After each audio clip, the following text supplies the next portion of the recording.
بقرار تاريخي خادم الحرمين ينصف المرأة. حكم بالجلد على امرأة سعودية لقيادتها السيارة. سوريا اغتيالات وتوغل داخل المدن. مملكة البحرين أحداث وتطورات. الانتخابات البلدية تمرين ديمقراطي. مخيم رسل السلام للبنين فقط. طرد أعضاء جمعية حقوق الإنسان من مسلخ.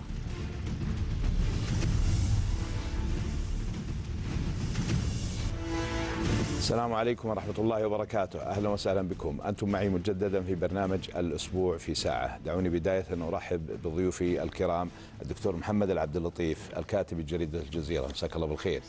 كذلك الأستاذ جمال خاشقجي مدير قناة العرب الإخبارية، مساك الله بالخير. معنا أيضا الأستاذة سمر المقرن الكاتبة الصحفية، مساء الخير. مساء النور. هلا. والأستاذ الإعلامي الكاتب يحيى الأمين، مساك الله بالخير. بقرار تاريخي أنصف خادم الحرمين الشريفين المرأة عندما أصدر يوم الأحد الماضي 25 سبتمبر قرارا يعتبر قرارا فارقا في جبين المرأة.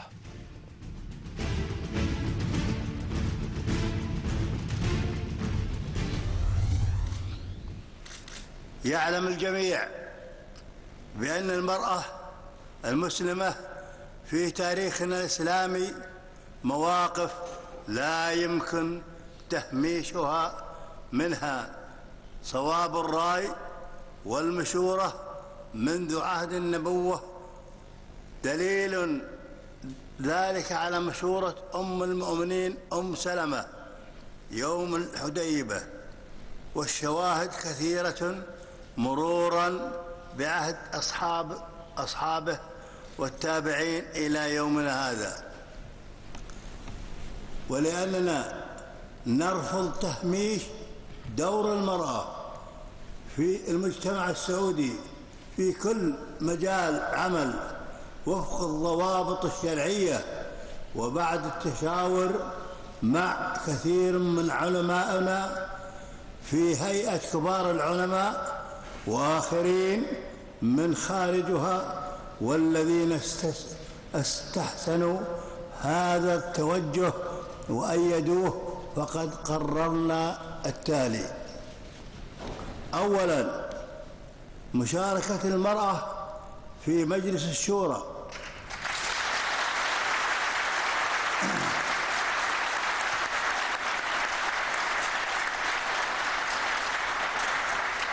أولا، مشاركة المرأة في مجلس الشورى عضوا اعتبارا من الدورة القادمة وفق الضوابط الشرعية. ثانيا، اعتبار من الدورة القادمة يحق للمرأة أن ترشح نفسها لعضوية المجالس البلدية.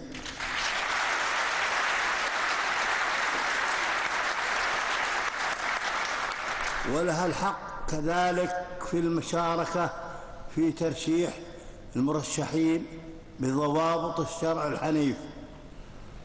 من حقكم علينا أيها الأخوة، من حقكم علينا أيها الأخوة والأخوات أن نسعى لتحقيق كل أمر فيه عزتكم وكرامتكم ومصلحتكم، ومن حقنا عليكم الرأي والمشورة وفق ضوابط الشرع وثوابت الدين.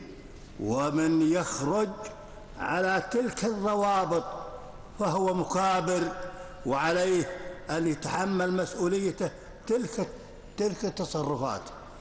هذا، وأسأل الله لنا جميعا العون والعزة والتمكين. والسلام عليكم ورحمة الله وبركاته.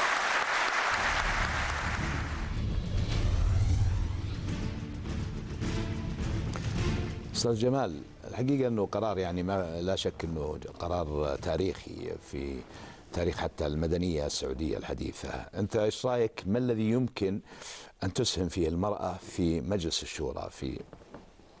الكثير المرأة الذي يمكن أن تسهم في شتى مناحي الحياة، شتى مناحي الاقتصاد. المرأة السعودية باتت متعلمة، لدينا كفاءات لا يمكن تهميشها، لا يمكن إلغائها. الملك قال لا يمكن تهميش المرأة من أصغر القضايا إلى أكبر القضايا. لا يعقل أن يكون لدينا اليوم نائبة للأمين العام للأمم المتحدة متخصصة في الإسكان تعمل في نيويورك، ولا يكون لدينا وهي سعودية. وهي سعودية. وهي سعودية. هذه مهمة. ولا تكون فبالتالي مثل هذه المرأة الدكتورة ثريا عبيد يوجد غيرها الكثيرات الذين يستطيعن أن يسهمن في مجلس الشورى، في مجلس الوزراء، في شتى مناحي الحياة والتنمية في المملكة العربية السعودية. كيف ترى أن تشارك كمرشحة وكناخبة في المجالس البلدية دورها يعني؟ هذه أيضا مسألة أكثر تعقيدا. ترى موضوع دخول المرأة إلى الشورى ودخول المرأة والشورى وهي لها صفتها الاعتبارية كجهة تشريعية، ودخولها أيضا إلى المجالس البلدية المحلية وهي لها صفة جهاز رقابي، هذه عالجت مسألة خطيرة جدا في ذهن المشرعين وهي ولاية المرأة. كثير من الفقهاء التقليديين يرفضوا مفهوم ولاية المرأة، فإذا قبلوا بهذا المفهوم الخطير جدا وتجاوزناه بقرار الملك، فإذا حان الوقت نتجاوز مسائل أبسط بكثير. ممتاز. اللي يقلقني الآن هو محاولة البعض لتجفيف أو لتفريغ هذا القرار من مضمونه الحقيقي بالقول بأن المشاركة سوف تكون بالصوت، لا العضوات سوف يكونوا في دور والرجال في دور، اللي هي المسائل شكلية يعني إلى حد ما، ويفسروا جملة الملك بالضوابط الشرعية بذلك. أعتقد هذا الكلام ما هو مناسب، لأنه لما تجينا مثلا أنجيلا ميركل المستشارة الألمانية نقول لها طال عمرك تفضلي عند الحريم، لا يجوز هذا الكلام. خلينا نشوف المعنية بالأمر الأستاذة سمر المقرن بصفتها طبعا امرأة وفاعلة وناشطة، إيش رأيك في هذا القرار الملكي؟ يعني بلا شك أنه خادم الحرمين الشريفين بهذا القرار أعاد حق المرأة، لأنه هو حق يعني أعتقد أنه كان مسلوب منها على مدى سنوات طويلة، وهو بذلك أعاد لها هذا الحق، حق المشاركة في الحياة العامة والحياة السياسية. المرأة السعودية في هذه المرحلة هي أمام تحدي كبير، لأن نحتاج إلى تكثيف الثقافة التي تكرس النظرة الدونية ضد المرأة، باعتبار أن المرأة مواطن من الدرجة الثانية أو أنها أقل مرتبة من الرجل، وهذا غير صحيح. المرأة والرجل مكملان لبعضهما البعض. وجود المرأة في السلطة التشريعية معناه هو النهوض بالطرف الآخر في المجتمع، لأن المرأة لديها رؤية قد تختلف عن رؤية الرجل. ليس تقليل من الأساتذة الموجودين في مجلس الشورى، لكن المرأة أيضا لديها نظرة مختلفة في القضايا المختلفة وليست القضايا فقط المعنية بالمرأة. أستاذ سمر، أول ما سمعتي بالقرار طبعا باعتبار أنه مجلس الشورى تعيين، فخليني أسألك هل سترشحين نفسك للمجلس البلدي أو ستكوني ناخبة فقط؟ لا، في الوقت بديتي تفكرين يعني في المسألة ولا لسه؟ في الوقت الحالي في وضع المجالس البلدية الحالي يعني أنا إلى الآن لا أرى أنها فاعلة. نحن قد نرى التجربة الثانية التي ستكون الشهر المقبل، وممكن يعني من خلالها أنه نحاول أن نتدارك بعض الإخفاقات أو بعض القصور. أوكي. أستاذ يحيى، طبعا أنت تعلم أن هناك فئات يعني تحفظت على مسألة التعيين ومشاركة المرأة في كلا الحالين، مجلس الشورى أو حتى المجلس البلدية. أنا بس قبل التعليق أقول لأخت سمر أنت رشح نفسك وأنا بضبط لك قائمة ذهبية يعني أصوت لك. لكن اللي أتصور أنا الجانب المهم اللي ذكره الأستاذ جمال، وهي مسألة أنه هذا القرار هو خروج من التفاصيل ومن القضايا اللي يمكن التعامل معها أنها قضايا صغيرة، إلى قضية جعل المرأة جزء من عملية الولاية ومن عملية التشريع ومن عملية الرقابة. هذا في الواقع محفز ثقافي مهم جدا على مستوى يعني أنه تحويل هذه القضايا من حيز الممنوع ومن حيز غير المقبول، سواء شرعا بمفهوم الفقه والوعظ التقليدي أو حتى بالمفهوم الاجتماعي التقليدي.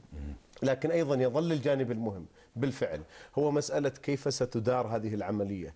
إذا سيتحول مجلس الشورى إلى يعني جهاز ينفذ هذا القرار وفق المنطق الذي سيرسخ